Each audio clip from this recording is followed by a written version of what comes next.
اللہ کے رسول کا فرمان ہے من اخذ شبرا من الارض بغیر حق یطوق اللہ یوم القیامت 7 اراضین. فرمایا کسی بندے نے ایک بالشت زمین کسی کی ہتھیا لی تو اللہ رب العزت 7 زمینوں کو طوق قیامت میں اس کی گردن میں پہنا دیں گے. ایک بالشت یا کو سادے ایک گٹ، ایک بالشت 9 انچ بنتا ہے، 1 فٹ بھی نہیں بنتا تو وہ 12 انچ پر مشتمل ہوتا ہے. 9 انچ زمین ہے. یہ کندھی 9 انچ دی ہے صاحب، 9 انچ ہی دی ہے، کہتے یا نہیں کہتے؟ یہ دیوار 9 انچ کی ہے. میرے خیال میں آپ والی دیوار بھی 9 انچ کی ہے، 4.5 کی نہیں ہے. ہاں تو یہ اتنی زمین بھی کسی کے ہتھیال ہے تو 7 زمینوں کا طوق بنے گا. طوق کسے کہتے ہیں؟ عربی میں طوق کہتے ہیں، اردو میں اسے پنجالی کہتے ہیں. یہ جو بیل کے گلے میں ہوتی ہے. بیل چھڑا سکتے ہیں اس کو؟ اکیلا بیل اور پنجالی والا بیل ذرا بھاگنے میں برابر ہے میرے دوستو؟ دھکا اسٹارٹ گاڑی اور پیٹرول گاڑی جتنا فرق ہو جائے گا. تو ایسے اس بندے کی کیفیت ہوگی جس نے کسی کی ایک بالش زمین کھا لی. اور آج کل تو کنالوں کھا جاتے ہیں، کنال بھی کم کہہ رہا ہوں، شاید مربع جات کھا لیے جاتے ہیں. اور کسی کی زمین پہ کھا کے، ہمارے ہاں تو ایک مسئلہ مشہور ہے، پتہ نہیں آپ کے یہاں یہ نہیں ہے، کوئی طاقتور ہو تو کہتے ہیں اس کا بننا ٹیڑھا ہوتا ہے، ڈاڑھے آدھے ڈنگے بننے ہونے. کیوں؟ ڈاڑھے خدا کو مور لوا کے کھڑو تھے بھائی، اللہ سے لکھوا کر لائے ہیں بھائی ہم کسی کو ٹیڑھا کر دیں. یہ کوئی بات ہے یار؟ میرے ساتھ والا شمالی سائڈ کا جو پڑوسی ہے نا، جب ہم گھر بنا رہے تھے تو وہ غیر ملک ہے، ہم نے اسے دیکھا بھی نہیں. میں نے اپنے بچپن سے آج تک اس بندے کی شکل نہیں دیکھی. وہ آج تک غیر ملک ہے. 3 بہنیں تھیں، تینوں فوت ہو گئی، والد اور والدہ تھا، فوت ہو گئی. تو مجھے کسی نے کہا اپنی دیوار آپ کی ٹیڑھی ہے، تھوڑی ادھر بنتی، سیدھا کر لو نا. کیا ہوتا ہے؟ کس نے کیا کہنا؟ شیطان ہمیں بھی کہے گا یار پیسے لگا رہے دیوار ٹیڑھی کر لے. میں نے دل میں طے کیا ٹیڑھی رہے. بچوں تک کو کہہ جاؤں گے ٹیڑھی اس لیے ہے کہ میرا حق نہیں ہے ادھر جانے کا، یہ اس لیے ٹیڑھی ہے. میں اس کی دیوار پہ نہیں جا سکتا. میں جاؤں گا کل قیامت میں 7 زمینوں کو طوق تمہارے باپ کے گلے میں آئے. میں آج کل اپنے بچوں کو اوپر چھت پہ لے جاتا ہوں، کہتا ہوں یہ دیکھو یہ دیوار سیدھی ہے، ابو یہ سیدھی ہے، یہ سیدھی ہے، ٹیڑھی ہے. ٹیڑھی کیوں ہے؟ میں نے کہا بیٹا یہ ہمارا حق نہیں بنتا تھا، یہ بندہ ہوتا تو ہمیں سے پیسے لے دے کے لے لیتے، لیکن جان بوجھ کے نہیں لیا، کیونکہ ہم لیں گے تو کل قیامت میں ہمارے گلے میں جھوٹی زمین کی وجہ سے گردن میں طوق آئے گا. یہ ہم اپنی اولاد کو آج نہ سمجھایا تو کون سمجھائے گا؟ آج اولاد کے لیے لوگ کماتے ہیں لیکن حلال نہیں حرام بھی کماتے ہیں، رشوت بھی لیتے ہیں، سب کچھ غلط کماتے ہیں. کہ میں کیا کروں، میں نے بچے پالنے ہیں بھائی. تو اس اولاد کے لیے آپ یہ کہتے ہیں کہ میں مر گیا تو میری اولاد کا کیا بنے گا؟ اے کاش تیری سوچ اس کے ساتھ یہ بھی ہوتی کہ میری اولاد مر گئی تو ان کا کیا ہوگا قبر میں. یہ بھی تو سوچ لے بھائی. والد کا صرف تحفہ پیسے دینا ہے بچے کو، صحیح تربیت نہیں ہے. ہم معاشرے کو ایک غلط انسان بنا کر جا رہے ہیں، ایک غلط انسان بنا دے کر جا رہے ہیں. یہی حال خاوند بیویوں کا. ایک خاوند بیوی جوڑا میرے پاس آیا، ایک کپل، تو وہ اس کے بارے میں کچھ، اس کے بارے میں کچھ بات. تو میں نے ان دونوں کہا کہ ایک دوسرے کے ساتھ اچھائی کے ساتھ رہو، اچھائی کے ساتھ رہو. کہتے میں رہتا تو ہوں. میں نے کہا ایسے رہو کہ تیری بیوی یہ دعا کر سکے اللہ میری بیٹی کو میرے جیسا خاوند عطا فرما. بہیویئر یوں رکھنا. اگر تو اپنی بیوی کو مار رہا ہے نا تو تیری بیوی نے کبھی دعا نہیں کرنی میری بیٹی کو میرے جیسا خاوند عطا فرما. اگر تیری بیوی اپنی بچی کے لیے یہ دعا کرتی ہے تو اس کا معنی ہے تیرا بہیویئر ٹھیک ہے. میرے دوستو آج ہم معاشرے کی کس نہج پہ اترے. آج ہم حقوق والد کی وفات کا انتظار ہوتا ہے کہ بھائیوں نے زمین پر دستخط بہن سے کرا لینے ہیں، بہن کے حقوق کو کھا لینا ہے. بہن کو تو حق دینا ہی نہیں ہے. اچھا کوئی یتیم مسکین، کوئی چھوٹے بچوں کے حق ہیں تو یتیموں کے حق بھی کھا جائیں گے. قرآن کریم سورت نمبر 4 سورت النساء اعلان کرتا ہے اللہ کا قرآن، ان الذین یأکلون اموال الیتامی ظلما انما یأکلون فی بطونہم نارا وسیصلون سعیرا.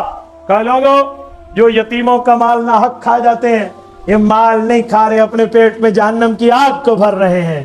اور کون سی آگ؟ وسیصلون سعیرا، جس میں یہ لوگ داخل ہوں گے. سعیر اس آگ کو کہتے ہیں جو بھڑک رہی ہو، بلیزنگ فائر، بھڑکتی آگ، پھڑپڑاتی آگ، آوازیں نکالتی آگ، یہ ہے سعیر. فرمایا وسیصلون سعیرا، یہ اسی میں داخل ہوں گے. ذرا بندہ قبر اور آخرت کا اندازہ لگا کے دیکھے. بھائی قبر پہ چلے جانا ہے، مر جانا ہے، ہم نے اللہ کو جواب دینا ہے، دے پائیں گے؟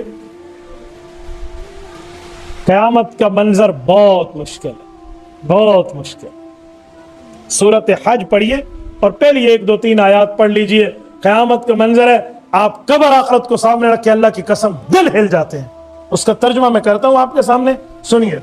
کوئی حافظ بیٹھے تو سورۃ حج شروع کرے ذرا، کوئی حافظ صاحب ہے تو بسم اللہ۔ یا ایھا الناس اتقوا ربکم الذی، یا ایھا الناس اتقوا ربکم، جزاک اللہ۔ یا ایھا الناس اتقوا ربکم، اے لوگو اپنے پیدا کرنے والے سے ڈرو۔ ان زلزلۃ الساعۃ شیء عظیم، قیامت کے دن کا زلزلہ بہت بڑی چیز ہے۔ اللہ کتنی بڑی چیز ہے؟ فرمایا یوم تذہل کل مرضعۃ عما ارضعت، دودھ پیتے بچے کو ماں اٹھا کے پٹک دے گی۔ تذہل، یوں اٹھا کر یوں دے مارنا، اسے عربی میں تذہل کہتے ہیں۔ یوم تذہل کل مرضعۃ عما ارضعت، وہ نہیں دیکھے گی اس کی رگوں میں میرے چھاتیوں کا خون دودھ چل رہا ہے۔ وَتَضَعُ كُلُّ ذَاتِ حَمْلٍ حَمْلَهَا، اگر 9 ماہ کا بچہ ماں کے پیٹ میں موجود ہوگا تو بچے کا ابارشن ہو کے باہر آ جائے گا، حمل گر جائے گا۔ اور منظر قیامت دیکھ کر وَتَرَى النَّاسَ سُكَارَىٰ، لوگ یوں ایک دوسرے پہ گریں گے جیسے نشہ کر کے گر رہے ہیں، وہ نشائی جا رہے ہیں۔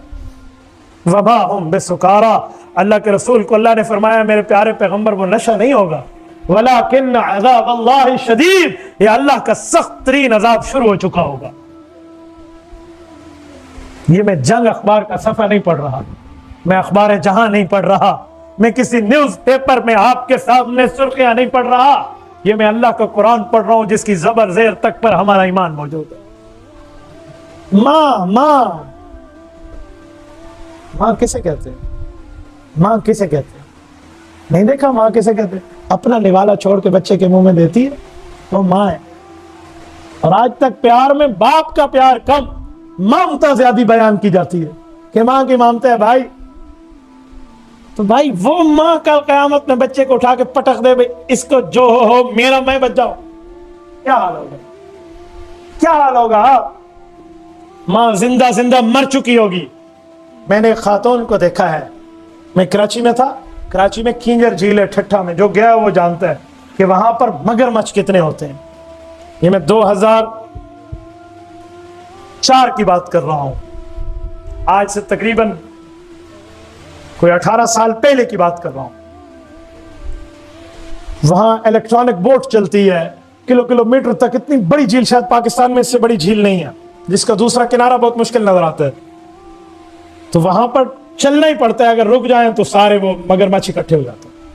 ایک کپل وہاں جا رہا تھا، خاوند بیوی، ان کے پاس چھوٹا معصوم بچہ تھا، اور ایک جگہ وہ رکے اور کوئی وہاں پر کوئی تصویریں بنانے لگے اور کوئی منظر کشی کرنے لگے، تو بچہ یوں ہاتھ کر رہا ہے پانی میں۔ ملا نے کہا بھی کہ یہاں سے چلو، کہ نہیں ویسے، اسی اسلام میں ایک مگرمچھ نے بچے کا ہاتھ پکڑ لیا، ماں نے کھینچا، اس نے کھینچا، ماں نے کھینچا، اس نے کھینچا، باپ نے کھینچا، اس نے کھینچا، اب بچہ روئے، چیخے چلائے، اتنے میں وہ ایک دوسرے کی ایک آواز نکالتے ہیں، وہ مگرمچھ پانی میں، وہ آواز ٹون ہوتی ہے، وان کرتے ایک دوسرے کو کہ آؤ مدد کے لیے، سارے اکٹھے ہو جاتے ہیں۔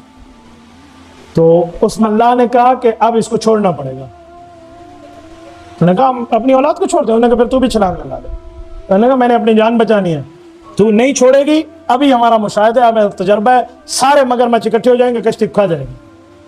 چھوٹی سی جو بوٹ ہوتی ہے الیکٹرانک بوٹ، تو بہرحال وہ مگرمچھ اکٹھے ہو گئے، ان کو موت اپنے سامنے نظر آنے لگی۔ جب بے بس ہو گئے نا تو ماں باپ نے آنکھیں بند کر کے بچہ ان کے حوالے کیا اور بوٹ واپس پھیری ہے۔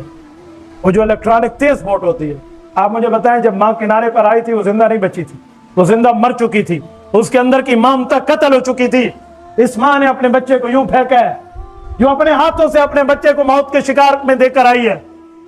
تو یہ تو دنیا کا معاملہ ہے، اور ایک ہی بچے کی بات ہے، ایک ہی ماں کا معاملہ ہے، ایک ہی فیملی کا میٹر ہے۔ قرآن کہتا ہے قیامت کے دن کا معاملہ تو عام ہو چکا ہوگا، یوم تذہل کل مرضعۃ عما ارضعت، یوں پھینک دے گی۔ وہ منظر کتنا بھیانک ہوگا، وہ حالات کتنے ہوں گے۔ بھائی یہ حقوق غصب کرنے سے پہلے اس دن کو تو سوچ لو۔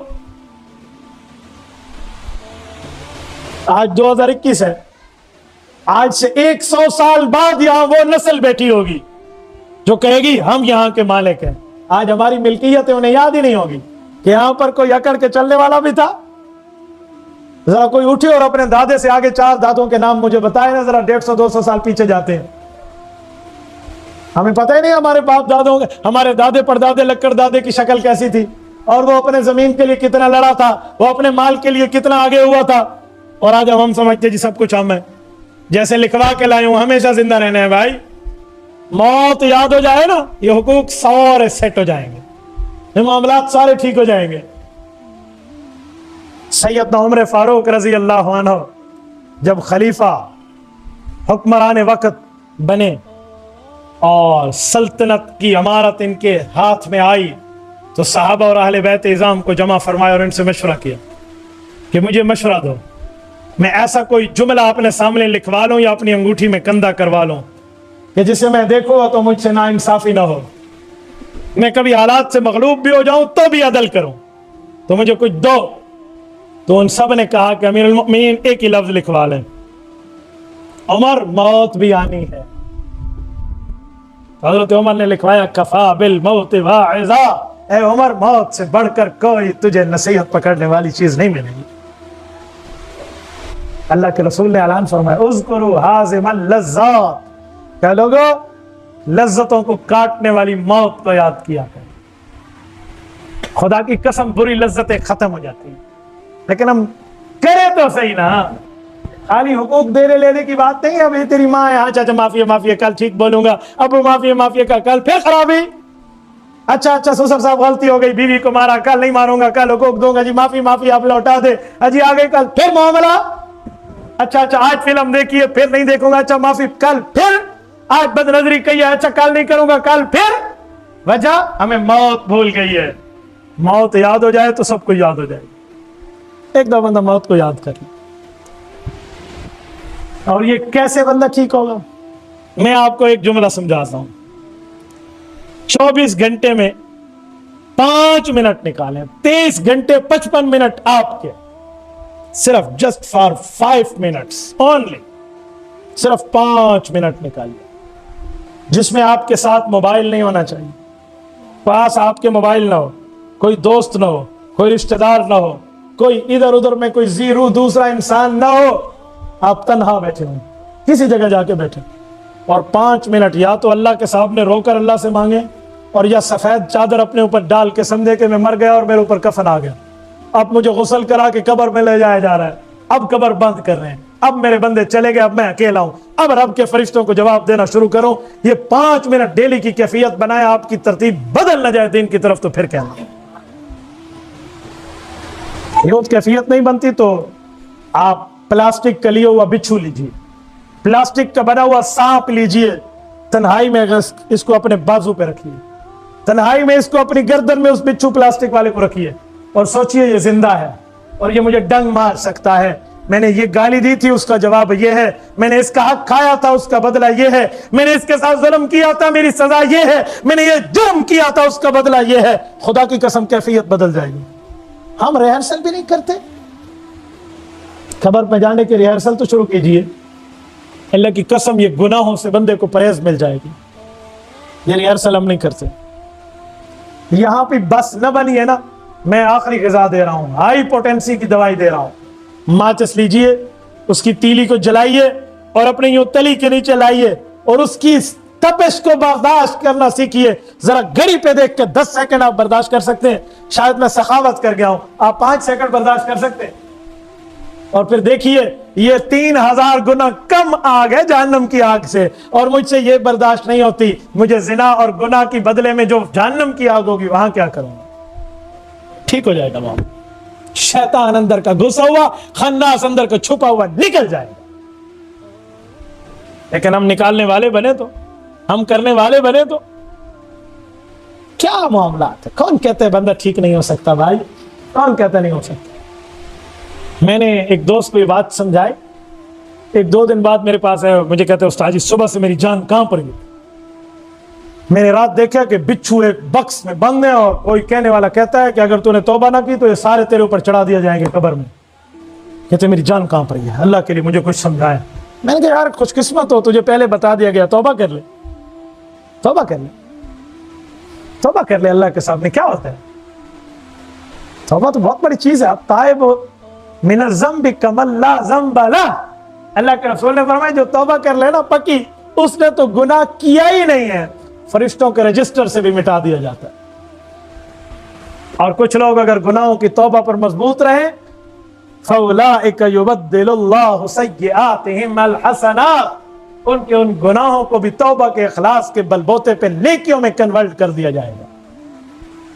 ہم اپنے اندر تبدیلیاں لائیں نا، ہم تھوڑا دیکھیں تو صحیح اپنے معاملات کو. تو میرے دوستو، حقوق العباد اور حقوق اللہ یہ دونوں پورا کریں گے تو یہ درد دل ہے، اور اسی واسطے انسان پیدا ہوا ہے. یہ حقوق دینا سیکھیے، لینے کا زمانہ ہی ختم ہو جائے گا. جب ہر بندہ حقوق دینے والا ہو تو لینے والے کا مطالبہ ختم ہو جائے گا، اور جب دینے والے نہ ہو، غاصب نہ حقوق کے، پھر ہر بندہ حقوق کا مطالبہ اٹھاتا پھر گیا. اپنے ماں باپ کے چہرے کو دیکھ کے سوچئے کہ اس چہرے پر کتنی خوشی آئی ہوگی جب میں نے بولنا سیکھا ہوگا. میں اغو بغو کرتا تھا، میری ماں اور باپ نے تو مٹھائی بانٹی میرے بولنے پر، آج میں اپنی زبان کی تیزی ان بوڑھوں پہ چلا رہا ہوں، شرم سے ڈوب مرے بندہ. اللہ کی قسم توبہ ہو جاتی ہے. ذرا اپنی بیوی کی جوانی پر اپنے ماں کے بڑھاپے کو قیاس کیجئے اور دیکھیے آج یہ اولاد پر کتنی شفیق، اور میں اور میری بیوی گھر میں کتنے خوش ہیں. تو میری ماں اور باپ نے ہمارے ساتھ کتنی خوشی کا زمانہ گزارا ہوگا، ذرا دیکھیے. تو پھر عزت اور احترام کیسے نہیں آتا؟ اپنی بیوی کے چہرے پر دیکھ لیجیے ایک نظر ڈال کے کہ آج اپنی ماں کو چھوڑ کے، اپنے باپ کو چھوڑ کے، اپنے بھائی کو چھوڑ کے، اپنی بہن کو چھوڑ کے، اپنے اس آنگن کو چھوڑ کے جس میں کھیلی تھی، میرے پاس آئی ہے. کل میری بیٹی بھی اس طرح کسی کے گھر جائے گی، آج میں اس پر نرمی کر لوں، کل میری بیٹی پر میرا داماد نرمی کر لے. کیجئے نا، ایک تصور، ایک کانسیپٹ تو بنائیے. وہ کہتے ہیں خاوند اگر ظلم کرے بیوی پر یا حق اور عدل اور انصاف کرے بیوی پر تو وہ اپنی بیٹی کی تقدیر اپنے ہاتھوں سے لکھ رہا ہوتا ہے. آج کا بونا کل کا کاٹنا ہے، آج جو بویا بو لیا کل کاٹو گی بھی. جیسے کرنی ویسے بھرنی، نہ مانے تو کر کے دیکھ، جنت بھی ہے دوزخ بھی ہے، نہ مانے تو مر کے دیکھ. میرے دوستو، گناہ کرتے وقت ہم یہ تھوڑا سوچ لینا. اور اسی طرح کسی کے حقوق کھا جائے جا رہے ہیں اور میں دیکھتا ہوں کہ میں اس کا حق کھڑپ کر جاؤں، یہ بوڑھا ہے یا بیچارہ کمزور ہے، تو ذرا اپنے آپ کو بوڑھا بنا کے سوچئے، اپنے آپ کو کمزور بنا کے سوچئے. کیوں؟ ہم نے دریاؤں کو چڑھ چڑھ کے اترتے دیکھا ہے. خود کو دیکھ لیجئے کہ جب میں بوڑھا ہو جاؤں گا. ہم ایک جگہ ٹھہرے تھے، ہمارے علاقے کے ایک آدمی توتی بولتا تھا اس کی جوانی کی طاقت کا. اس کا بھائی فوت ہوا، قبر میں اتارا جا رہا تھا. لوگوں نے کہا اتریے، ذرا آپ اٹھا کر اندر رکھیے. سونے جسم پہ ہاتھ لگا کہتا ہے کہ میری اب وہ جوانی نہیں رہی، میری اب وہ طاقتیں نہیں رہی. اتنی بے بسی میں کہہ رہا تھا، اور کل یہی تھا جو لوگوں کے حقوق پہ ڈاکہ ڈالتا تھا. بھائی عرض العمر تو ہر پہ آنی ہے، یہ حالات تو سب پہ آنے. اغتنم خمسا قبل خمس، 5 چیزوں کو 5 چیزوں سے پہلے غنیمت جانو نا. ان میں ایک یہ بھی ہے کہ صحت کو بیماری سے پہلے غنیمت جانو. بھائی جس کی آنکھ نہیں ہے نا اس کو سوچو، اور جس کی آنکھ ہے اس کا سوچو. دن رات کا فرق آ جائے گا. اللہ نے ہمیں آنکھ تو دی ہے. آج پاؤں میں جوتی قیمتی نہیں ہے تو جس کی قیمتی ہے یہ نہ سوچو میں قیمتی لے لوں، یہ سوچو جس کے پاؤں نہیں ہے اس کا حال کیا ہوگا. یاد رکھیں 2 باتیں سونے کے ساتھ اپنے دل پر سونے کے پانی کے ساتھ لکھ لیجئے. ایک ہے دین کا معاملہ، ایک ہے دنیا کا معاملہ. دین کے معاملے میں اپنے سے بڑے کو دیکھیے کہ یار یہ تو اتنی نیکیاں کر رہا ہے اور میں تو کچھ بھی نہیں کر رہا. بھائی یہ تو نوافل بھی پڑھ رہا ہے، میں تو خالی سنتیں پڑھتا ہوں اور فرض پڑھتا ہوں. بھئی یہ تو نفلی روزے بھی رکھتے ہیں، میرے پاس تو فرض روزے صرف پورے ہوتے ہیں. دین کے معاملے میں اپنے سے بڑے کو دیکھیے اور اس پہ چلنا سیکھیے. اور دنیا کے معاملے میں اپنے سے نیچے کو دیکھیے. بھئی اگر میرے پاس گاڑی ہے تو اس کے پاس تو موٹر سائیکل ہے، شکر ہے کہ میرے پاس گاڑی ہے. اگر میرے پاس بائک ہے اس کے پاس تو سائیکل ہے، شکر ہے میرے پاس. اگر میرے پاس سائیکل ہے بھئی یہ تو پیدل ہے، شکر ہے میں سائیکل پہ ہوں. اور بھائی اگر میں پیدل ہوں یہ تو لنگڑا ہے، شکر ہے میرے پاس پاؤں تو ہے نا. دنیا کے معاملے سے اپنے کم کو دیکھیے. اللہ کی قسم بغیر نیند کے گولیاں کھائے آپ کو سکون کی نیند آئے گی. اور اگر یہ کام نہ ہوا، گولیوں کے پتے ختم ہو جائیں گے تمہیں سکون کی نیند کا ایک لحظہ بھی میسر نہیں آئے گا۔ سکون اللہ کو یاد کرنے میں ہے، حقوق کی ادائیگی میں ہے، حقوق پہ ڈاکہ ڈالتے ہوئے کوئی سکون نہیں، کوئی سکون نہیں، کچھ بھی نہیں۔